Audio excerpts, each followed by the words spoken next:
Terima kasih Bapak Gaspar sudah menonton kita dengan doa. Oke teman-teman, sebelum kita lanjut, kita mulai dengan ice breaking dulu ya. Masih semangat? Oke, ice breakingnya berupa tepuk tangan.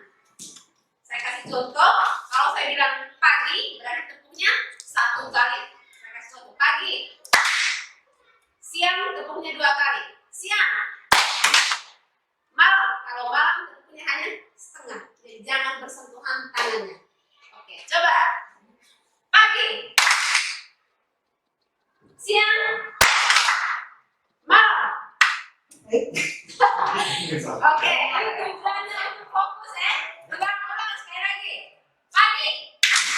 Siang. Pagi. Malam.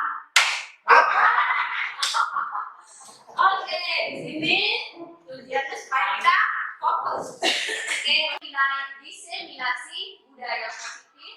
Di sini kami belajar tentang materi ini di modul 1.4. Di sini saya ingin membagi praktik baik ini kepada teman-teman di sekolah.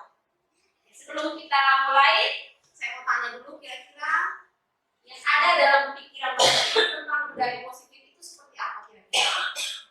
Kata budaya positif yang ada dalam pemahaman Bapak Ibu, budaya positif itu seperti apa? Oke, daripada hal baik. Oke, benar. Ada lagi?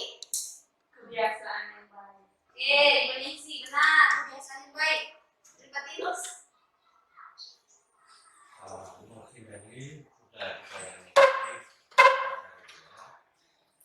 Menghindari budaya negatif. Menghindari hal-hal yang tidak baik. Oke, benar sekali. Kita lihat dulu yang pertama. Semua muara dari budaya positif itu pasti.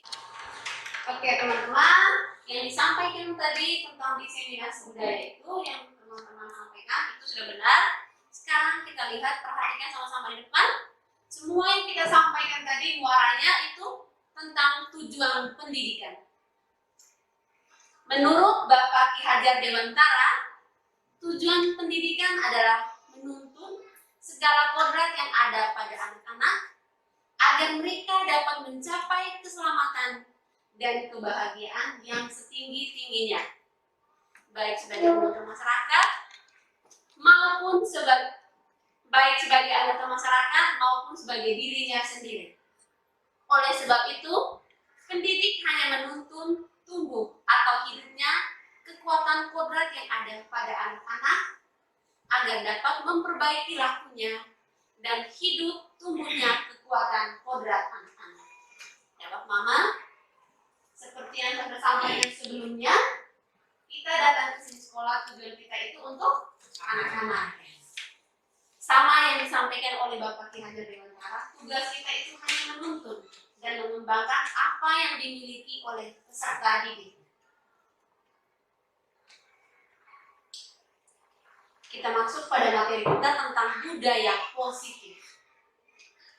Mungkin satu teman bisa baca, Ibu Is.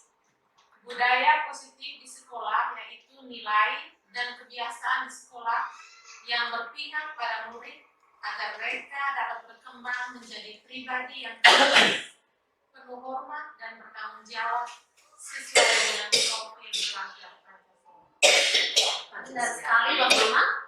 Budaya positif yang kita buat di sekolah itu pasti kita menginginkan agar anak-anak itu memiliki tanggung jawab.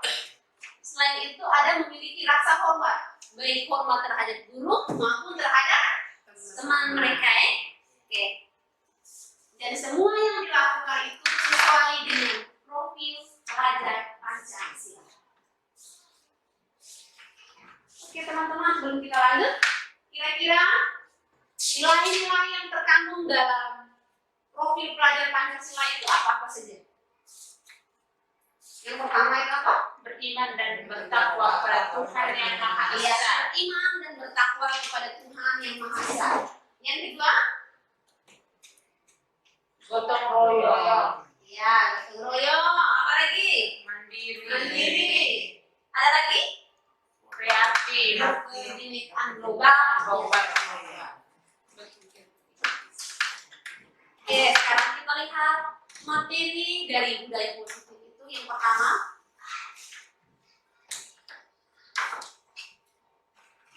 Yang pertama, perubahan paradigma belajar. Yang kedua, disiplin positif. Yang ketiga, nilai kebajikan. Yang keempat, kebutuhan dasar manusia. Yang kelima, motivasi perilaku manusia. Yang keenam, posisi kontrol. Yang ketujuh, keyakinan kelas. Dan yang kedelapan, segitiga restitusi. Sekarang kita lihat dari yang pertama.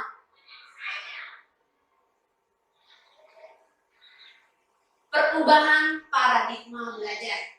Oke, Mama, kita sama-sama perhatikan di dalam. Pembelajaran dengan paradigma baru merupakan pembelajaran yang dirancang berdasarkan prinsip pembelajaran berdiferensiasi, sehingga peserta didik belajar sesuai kebutuhannya berdasarkan tahap perkembangan sesuai teori psikologi modern untuk mewujudkan profil pelajar Pancasila. Teman-teman, kemarin kami di modul 2.1 ini kami baru belajar tentang pembelajaran berdiferensiasi.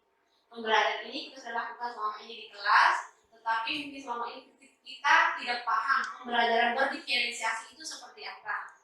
Saya jelaskan sedikit. Pembelajaran berdiferensiasi itu adalah pembelajaran yang berpihak pada murid, di mana kita guru memperhatikan benar kebutuhan murid sesuai dengan tingkat kemampuan mereka, namanya tes diagnostik. Sebelum memulai pembelajaran kita melakukan itu supaya kita tahu, oh anak ini kemampuannya seperti ini, anak ini kemampuannya seperti ini. Pasti di kelas itu anak-anak memiliki kemampuan yang sama tapi berbeda, Bapak Ibu. Yang berbeda. Di sini kita melihat kemampuan yang berbeda, maka kita juga menyiapkan dia punya metode media juga berbeda.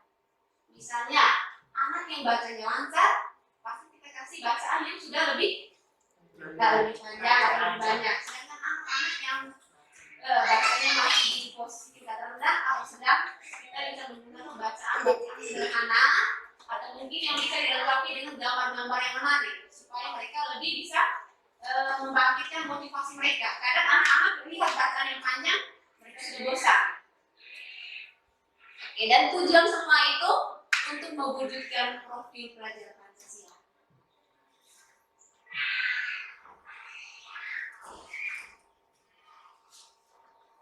Oke, di sini ada ilusi tentang perubahan paradigma belajar. Kita selama ini ilusi bahwa guru itu mengontrol murid. Benar ya? Selama ini kita selalu mengontrol tindakan murid. Apa yang murid buat, kita kontrol. Yang kedua, ilusi bahwa penguatan positif itu efektif dan bermanfaat. Benar tidak? Kita memberikan penguatan positif dan bermanfaat, itu pasti ada hasil yang baik untuk peserta didik. Ilusi bahwa kritik dan membuat orang bersalah dapat menguatkan karakter. Terkadang kita guru mengeluarkan bahasa untuk membuat anak-anak itu kita memikir bahwa apa yang saya buat ini pasti dia sadar. Ternyata apa yang kita sampaikan itu bisa membuat beban untuk anak. Kita membuat bahwa mereka itu merasa bersalah. Tetapi sebenarnya itu tidak boleh dilakukan. Yang berikut, ilusi bahwa orang dewasa memiliki hak untuk memaksa. Kita guru ya, biasanya kita meminta kepada anak-anak untuk menyuruh melakukan ini, biasanya dengan paksaan ya. Karena kita sebagai orang tua, kita mengharuskan mereka untuk melakukan apa yang kita inginkan. Bagaimana Bapak Guru? Benar? Atau? Pas. Tadi Mas? Pas. Oke, lanjut. Kita masuk pada materi yang berikut tentang disiplin positif. Pertama, ada pertanyaan di sini. Apa makna disiplin? Ada yang bisa bantu saya? Makna dari disiplin itu sendiri untuk apa? Boleh tidak? Untuk menertibkan diri. Iya, untuk menertibkan diri kita sendiri ya. Sebelum kita menertibkan orang lain, kita harus menertibkan diri kita sendiri. Berarti di sini ada motif intrinsik ya, berarti kemauan dari dalam diri, bukan dari dorongan dari orang lain. Kita lihat pertama di sini, disiplin itu berasal dari bahasa Latin, disiplin yang artinya belajar. Makna asal dari kata ini berkonotasi dengan disiplin diri dari murid-murid Sokrates dan Plato. Sokrates dan Plato ini asli dari mana ya?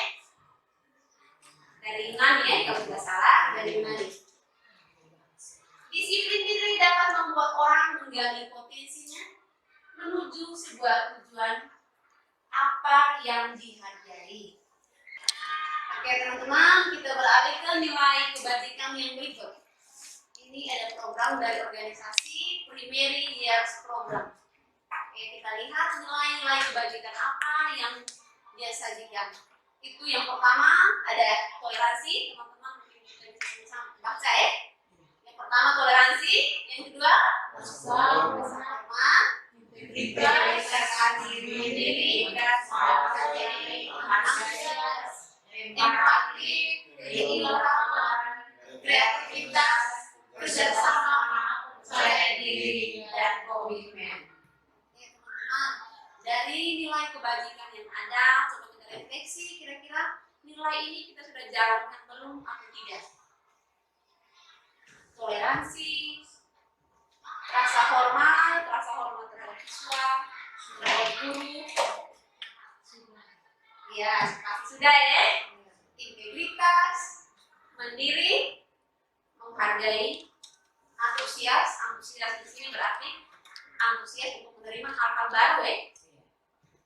Empati, keingintahuan, ada rasa keingintahuan berarti kita mencoba ya, mencoba untuk melakukan hal-hal baru tadi.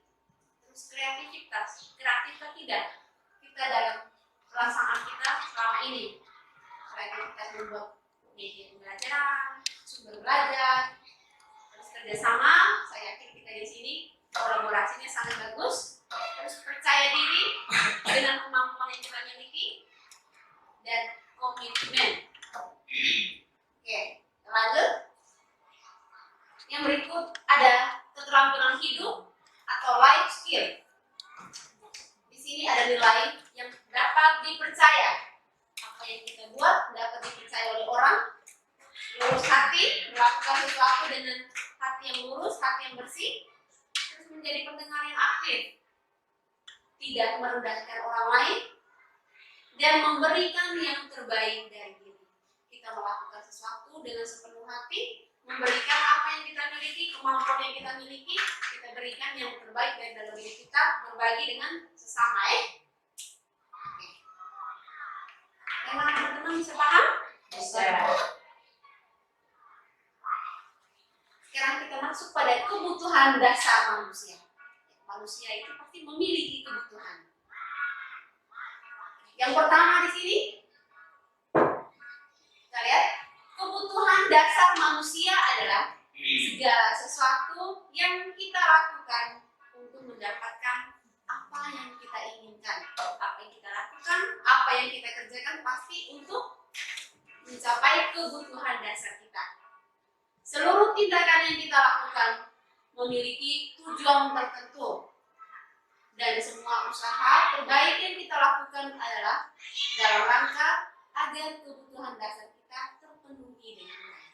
Seperti yang kita lakukan kita ke sekolah, itu merupakan pekerjaan kita, pekerjaan yang menghasilkan sesuatu untuk kita, untuk memenuhi kebutuhan hidup kita.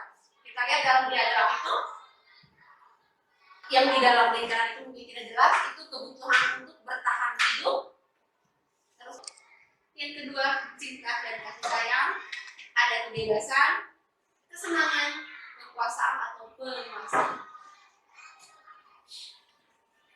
Kita lihat satu persatu dari kebutuhan itu. Yang pertama, kebutuhan bertahan hidup. Ya, bertahan hidup itu kebutuhan pokok ya. Makanan, tempat tinggal, keamanan dan kesehatan. Sekarang dari kebutuhan bertahan hidup kita bawa ke pengalaman kita di sekolah. Anak-anak yang misalnya datang ke sekolah tidak makan, pasti di dalam kelasnya tidak bisa menerima pelajaran dengan baik. Tempat tinggal, kalau tempat tinggalnya tidak nyaman, suasana dalam rumah tidak nyaman, pasti akan berpengaruh dengan di sekolah. Begitupun dengan kesehatan. Jika anak sakit, pasti dalam menerima pembelajaran di kelas, dia akan terganggu. Yang kedua, kasih sayang. Dari poin ini, rasa diterima, dipedulikan, berbagi, kerjasama, menjadi bagian dalam kelompok. Kita lihat satu persatu, rasa diterima. Anak-anak di kelas, dia juga membutuhkan kasih sayang dari guru ya. Kita lihat, kita ambil contoh masalah yang sering kita hadapi selama ini. Kita ambil contoh CN ya.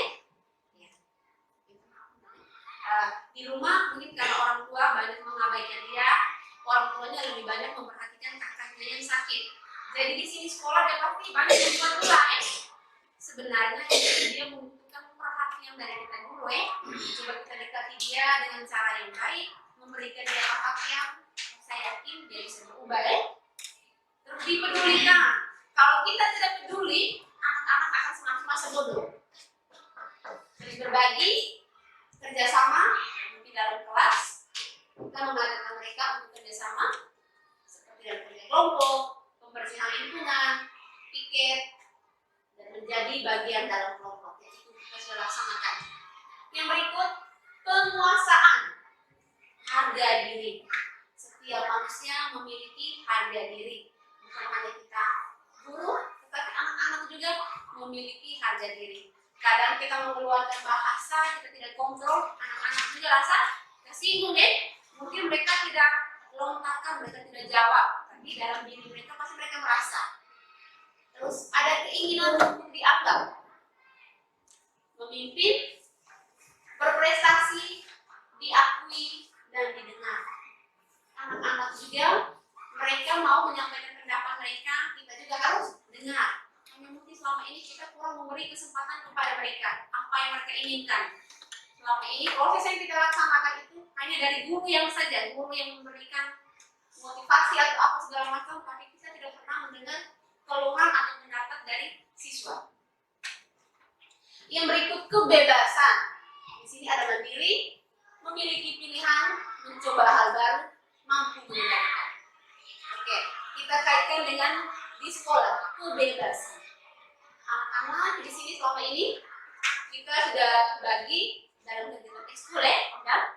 Itu ada anak-anak yang bakatnya di olahraga.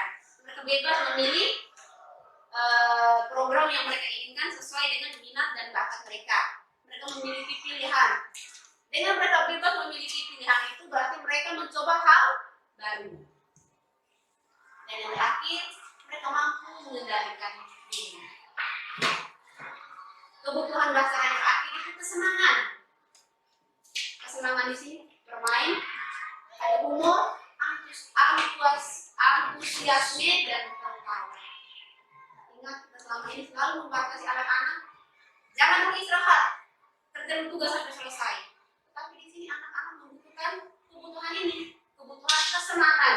Bermain mereka juga pasti bosan kalau dalam kelas terus. Mereka butuh waktu untuk mereka bermain karena anak-anak ini bersama dengan anak SMA, mereka masih punya waktu untuk bermain, untuk senang. Selain itu humor, itu juga dibutuhkan dalam kelas, jangan terlalu serius. Harus ada humor dan tertawa, itu yang penting masuk kelas, jangan masuk dengan yang asam. Patinus, senyum Oke, tertawa dengan anak-anak Oke, itu kebutuhan dasar manusia. Lanjut.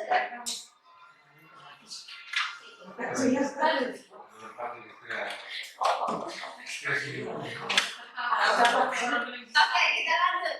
Motivasi perilaku manusia.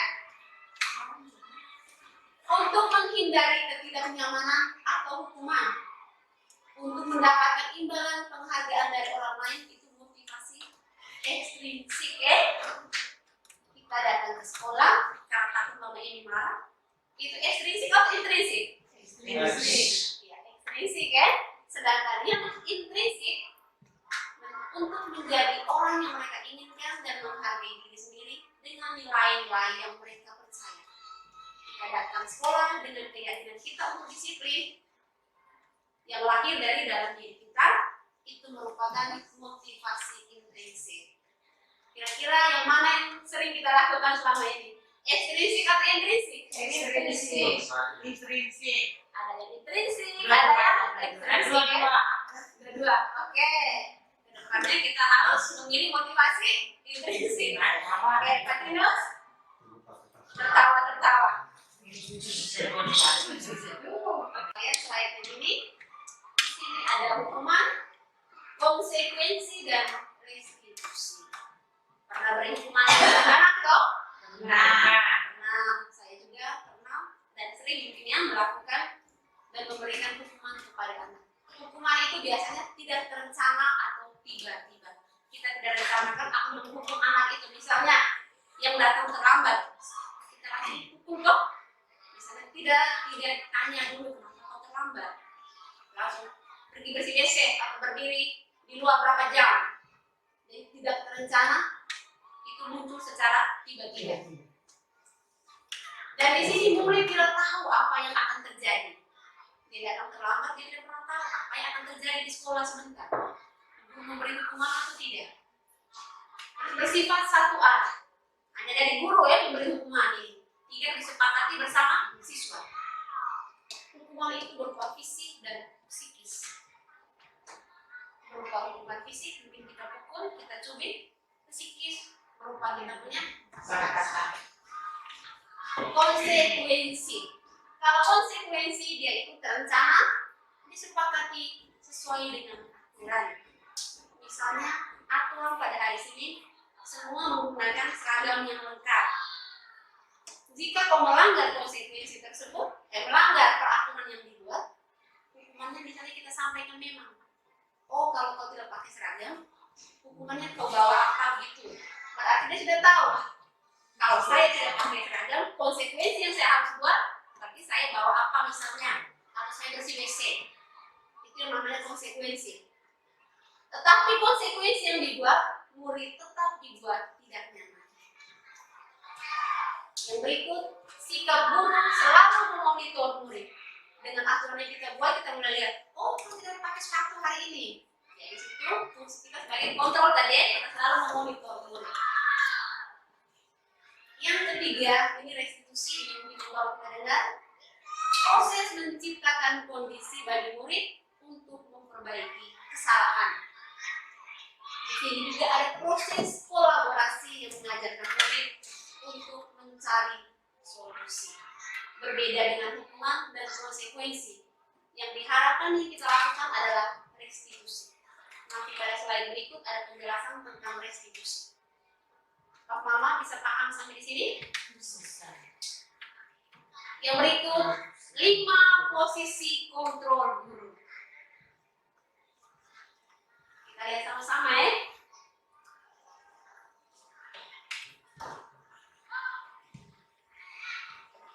Yang pertama ada apa? Coba Pak Gaspar baca yang pertama. Yang pertama, penghukum. Sudah biasa buat ya? Posisi kontrol kita guru yang pertama itu penghukum. Yang kedua, pembuat merasa bersalah. Yang ketiga, ada sebagai teman. Yang keempat, pemantau. Yang kelima, sebagai manajer. Kita lihat satu persatu, kira-kira saya berada di posisi kontrol yang berapa selama ini? Di penghukum kah? Pembuat merasa bersalah kah? Teman? Atau berada di posisi manajer?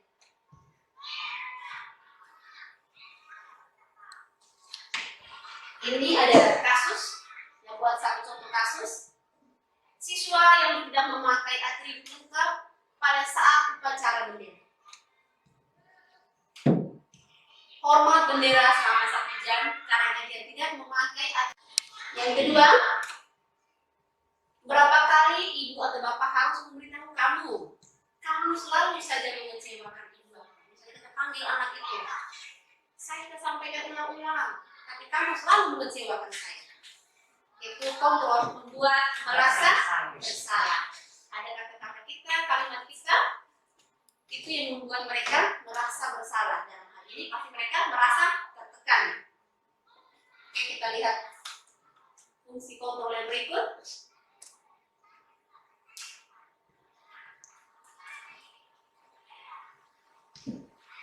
Sebagai teman ayo dong ikuti aturan sekolah. Tolong bantu ibu bapak ya, sekali ini saja. Ya sudah tidak apa-apa, lain kali jangan sampai berbuat seperti ini lagi ya. Bahasa-bahasa itu di sini fungsi kontrol kita itu sebagai teman. Yang berikut, kamu sudah melanggar peraturan sekolah. Kamu tahu bukan konsekuensinya. Setelah upacara, kamu beli atribut ke koperasi dan jangan diulang lagi. Itu fungsinya pemantau, posisi kontrol pemantau.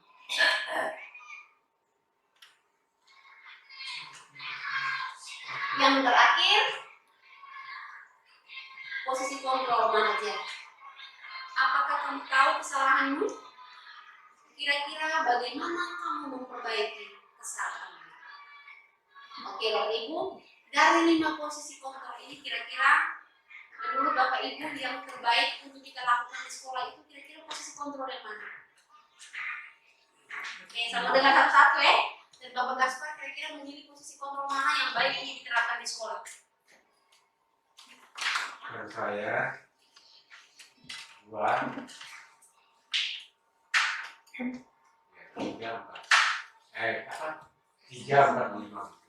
Kontrol, memantau, dan manajer. Oh, ini mau pilih teman.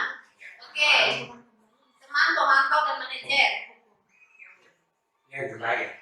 Yang terbaik dan akan diterapkan ke depannya. Kita jangan lihat lagi kembali ke belakang ya. Teman dan manajer. 2. Martinus Ini bisa untuk diterapkan ke depannya. saya 2, 3, 4, tapi dia terdapat kemungkinan yang satu juga bisa dipakai kalaupun situasi. Kelihatan situasi ya. Kalaupun dari situasi kondisi apa maka kita dipakai. Oke, berarti membuat rasa bersalah juga mau diterapkan. Bisa juga. Teman, Teman, pemantau, maka yang manajer. Kekerasan, ingat pembelajaran berpihak pada murid. Tidak ada kekerasan di sini. Oke, dari Ibu Desi. Mari terima kasih untuk sekarang ini yang saya jalankan 5 itu yang memang saya lakukan. Mungkin ke depan bisa dari yang ketiga sampai yang kelima. Oke, Ibu Is. Kalau dari saya posisi kontrol yang digunakan itu 3 sampai 5. Itu saja. Untuk mulai gunakan ke Iya. depan. Oke, Ibu Ida. Baik, terima kasih. Kalau dari saya satu yang posisi kontrol yang 3, 2, 3, 5. Oke, membuat rasa bersalah ya. Teman dan manajer. Oke, kita menuntut mereka dan posisi yang diambilkan itu adalah posisi manajer. Coba lihat kembali ke slide belakang. Oke, manajer. Oke, untuk posisi manajer, misalnya ada anak yang bermasalah ya, kita panggil dia secara pribadi, berdua saja ya antara guru dan siswa. Kita tanya, ini kenapa kau terlambat? Mungkin dia bilang, saya karena mungkin malam saya nonton TV terlalu malam, atau karena main HP, atau bisa saja karena pagi orang tuanya tidak masak, waktu tunggu makan. Di sini kita tanya, hari ini kau sudah terlambat, keyakinan kelas, mengapa bukan peraturan? Ada yang bisa bantu jawab? Tidak merasa tertekan atau merasa menjalankan sesuatu itu karena paksaan. Tapi di sini adalah peraturan yang dibuat bersama, kesepakatan bersama. Oke, benar sekali. Mengapa keyakinan kelas? Mengapa bukan peraturan? Dulu dan mungkin sampai sekarang kita masih membuat peraturan itu di dalam kelas. Peraturan itu hanya dibuat oleh pihak saja, yaitu dari guru saja, bukan dibuat bersama dengan anak. Tetapi di sini kita beralih ke keyakinan kelas di mana kesepakatan itu dibuat secara bersama-sama antara guru dan siswa. Sekarang kita lihat keyakinan kelas itu bersifat abstrak. Yang kedua, berupa pernyataan universal. Yang itu dibuat dalam bentuk pernyataan positif. Oke, teman-teman, untuk pembentukan keyakinan kelas kita perhatikan sama-sama. Yang pertama itu bersifat abstrak. Yang kedua, berupa pernyataan universal. Yang ketiga, dibuat dalam bentuk pernyataan positif, berupa kalimat-kalimat positif. Dalam keyakinan kelas, usahakan hilangkan kata jangan kita ganti menjadi kalimat positif. Keyakinan kelas hendaknya tidak terlalu banyak sehingga mudah dipahami dan mudah diingat oleh anak-anak. Kalau kita buat terlalu banyak, pasti mereka lupa. Yang terakhir, semua warga kelas hendaknya ikut berkontribusi dalam membuat keyakinan kelas. Jadi di sini kita bersama dengan peserta didik membentuk keyakinan kelas. Kita bertanya kepada mereka apa yang mereka inginkan tentang keyakinan kelas yang akan kita buat dan kita sepakati bersama. Oke, lanjut. Contoh keyakinan kelas. Yang pertama, kalimat yang saya buat yang pertama itu setiap anggota kelas hadir tepat waktu. Yang kedua, berdoa sebelum dan sesudah belajar. Terus setiap anggota berpakaian rapi dan sesuai dengan hari. Jadi kalau misalnya mereka melanggar keyakinan ini, berarti mereka tahu konsekuensinya. Menjaga kebersihan kelas dan sekolah. Terus aktif dalam pembelajaran. Terus kita mengucapkan tolong dan terima kasih. Ini kita buat dalam keyakinan kelas supaya mereka terbiasa dengan kalimat-kalimat positif seperti itu, meminta tolong dan mengucapkan terima kasih. Yang berikut, contoh keyakinan kelas yang berikut, bersikap jujur dan menghargai sesama. Keyakinan kelas yang kita buat, kita lihat juga berdasarkan kebutuhan anak di kelas. Keyakinan kelas di kelas 1 pasti berbeda dengan keyakinan kelas di kelas 6 dan kelas 5. Oke, Bapak Ibu guru, nanti ini kita terapkan bersama, kita punya anak-anak di kelas, kita bangun kesepakatan bersama dengan mereka bagaimana kita membuat keyakinan kelas yang akan kita laksanakan secara bersama-sama. Bagaimana Bapak Ibu bisa buat ini di kelas? Ya. Oke. Lanjut.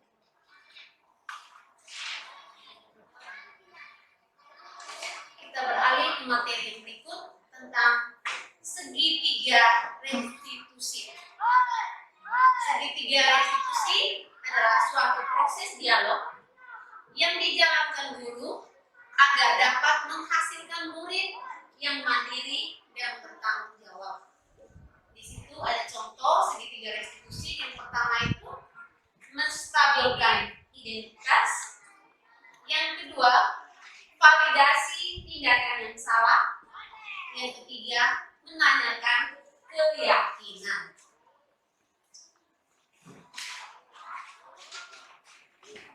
Kita lihat yang pertama, poin yang pertama, menstabilkan identitas. Menstabilkan identitas itu berdasarkan prinsip membuat kesalahan adalah bagian dari proses pembelajaran. Jadi setiap orang itu pasti pernah berbuat salah, dan kesalahan itu dijadikan sebagai proses pembelajaran untuk ke depannya. Oke. Kalimat-kalimat ini yang akan kita gunakan jika kita memberikan solusi kepada anak. Itu kita menyampaikan kepada mereka yang pertama, berbuat salah itu wajar. Tidak ada manusia yang sempurna. Terus ibu bapak guru juga pernah melakukan kesalahan. Di sini ibu dan bapak guru tidak mau mencari siapa yang salah, tapi ibu dan bapak guru ingin mencari solusi dari permasalahan ini. Dan di sini kamu berhasil dengan bahagia. Oke Bapak Ibu, kita bisa menggunakan kalimat-kalimat ini untuk poin dalam menstabilkan identitas. Misalnya ada kasus, anak-anak yang buat kasus kita panggil. Yang pertama kita sampaikan ini, apa permasalahan apa yang kamu lakukan. Di situ kita masuk dengan kalimat-kalimat ini. Oke, setiap orang itu pernah berbuat salah. Tidak ada manusia yang sempurna yang tidak pernah melakukan kesalahan. Bapak Ibu guru juga pernah.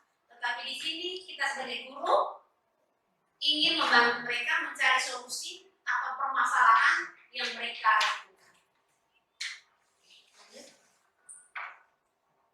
Yang kedua, kita memvalidasi tindakan yang salah. Berdasarkan prinsip, setiap perilaku berupaya memenuhi suatu kebutuhan tertentu. Biasanya mereka melakukan sesuatu untuk memenuhi kebutuhan. Seperti kebutuhan itu untuk memenuhi kebutuhan itu. Hanya asal mereka senang, mereka buat suatu kesalahan. Di sini kita bisa tanya ke mereka, kamu pasti punya alasan melakukan hal ini. Kenapa kamu bisa melakukan ini? Pasti punya alasan. Padahal kamu bisa melakukan yang lebih buruk dari ini ya. Terus kamu patut bangga pada dirimu sendiri karena kamu telah melindungi sesuatu yang penting buat kamu. Ini pertanyaan-pertanyaan yang bisa kita gunakan dalam melakukan validasi tindakan yang salah.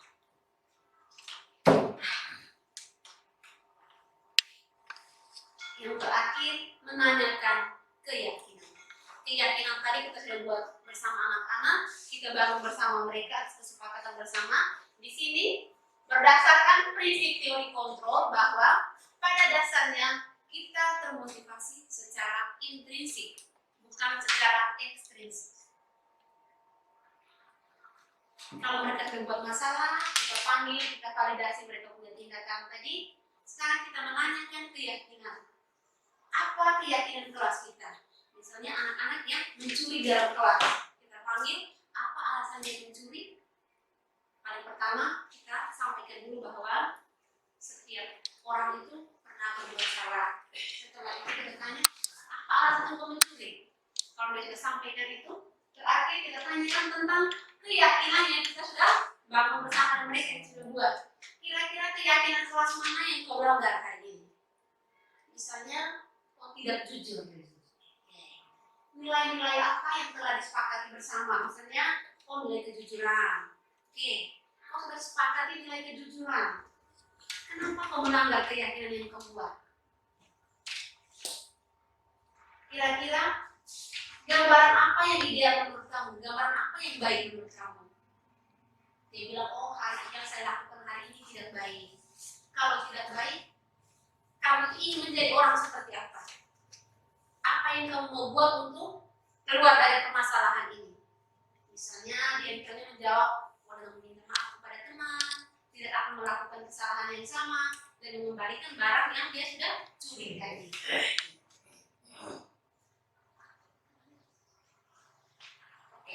Dari itu dari segitiga restitusi yang mungkin kita bisa mulai lakukan dalam menghadapi permasalahan anak didik kita. Hendaknya guru memiliki standar kepribadian profesional dan sosial yang baik, di mana guru mampu merefleksikan dirinya dalam posisi kontrol. Terus bagaimana perjalanan dirinya sebagai among, sebagai manajer? Kita perlu merefleksikan kira-kira selama ini posisi saya menuntun anak atau tidak. Di sini tugas seorang among atau manajer adalah menuntun murid-muridnya menjadi insan yang mandiri, merdeka, dan bertanggung jawab sesuai dengan standar pendidikan nasional. Oke, Ibu, materi kita hari ini sampai di sini. Harapan dari saya sebagai calon guru penggerak, mungkin kita bisa melaksanakan ini, mungkin tidak secara serentak, tetapi pelan-pelan kita melakukan itu di lingkungan sekolah kita demi masa depan dan lembaga pendidikan kita. Selamat siang, saya bisa serahkan ke Mama Emi, mungkin ada 1-2 hal yang mau disampaikan. Selamat siang kita semua. Yang pertama, kita memberi apresiasi kepada teman kita yang CGP Angkatan 8 sudah memberikan kita tentang budaya positif yang sudah kita dengar bersama tadi. Harapan bahwa materi yang telah diberikan oleh teman kita pada hari ini dapat kita tindak lanjuti dan kita buat di kelas kita masing-masing. Dan harapan dari saya sebagai pimpinan lembaga ini juga bahwa hal-hal baru yang didapat oleh ibu guru, calon guru penggerak ini senantiasa berbagi kepada kita teman-teman yang ada di lembaga pendidikan ini, sehingga dapat merubah kita punya pola dan kegiatan yang selama ini sudah kita lakukan yang mungkin tidak relevan dengan situasi kita. Jadi terima kasih kepada Ibu yang sudah berbagi praktik baik kepada teman-teman ini semua. Mari kita saling mendukung sehingga kegiatan ini dapat berjalan dengan baik, teristimewa untuk memajukan output atau memajukan lembaga pendidikan yang kita cintai. Selamat siang dan terima kasih untuk semuanya. Selamat siang. Mama Emi, tutup kegiatan kita dengan doa. Pegaskan kita untuk kegiatan kita dengan doa. Berdasarkan Tuhan dalam nama Bapa dan Putra dan Roh Kudus. Amin. Ya, kedua yang Maha Kudus, Bapa, Putra, dan Roh Kudus, tak henti-hentinya kami hambamu mengucap syukur dan terima kasih atas penyertaanmu dari pagi hingga saat ini dalam kegiatan pembagian nilai-nilai positif yang telah kami pelajari dari narasumber kami. Kami mohon tuntunlah kami kiranya nilai-nilai kebajikan yang telah kami peroleh pada hari ini dapat kami terapkan, dapat kami laksanakan dalam tugas dan profesi kami setiap hari demi memajukan lembaga yang tercinta ini. Pada kesempatan ini kami juga memohon kepadamu, sertai kami, tuntunlah kami agar kami boleh kembali ke rumah kami masing-masing untuk melaksanakan kegiatan pemakan kami sehingga kami hendak dan dapat memuji dan memuliakan namamu demi pembentukan kepribadian kami masing-masing. Bapa di dalam surga, semua doa dan permohonan kami ini kami serahkan ke dalam tangan-Mu dengan angkatan Kristus Tuhan kami dalam nama Bapa, Tuhan Kudus. Tuhan Kudus.